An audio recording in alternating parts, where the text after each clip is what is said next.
The difference between simple and compound interest on a sum of money at 5% per annum for 2 years is rupees 25.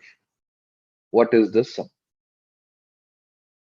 Now, the formula for difference between simple and compound interest after 2 years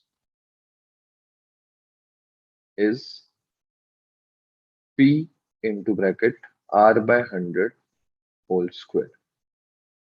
Now, this is given to us as 25. Now, we have to find out the value of P, and we know the value of R, that is 5.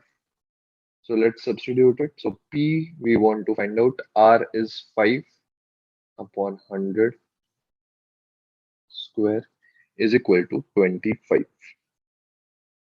So this becomes P into 25 upon 10,000 is equal to 25. So 25 gets cancelled.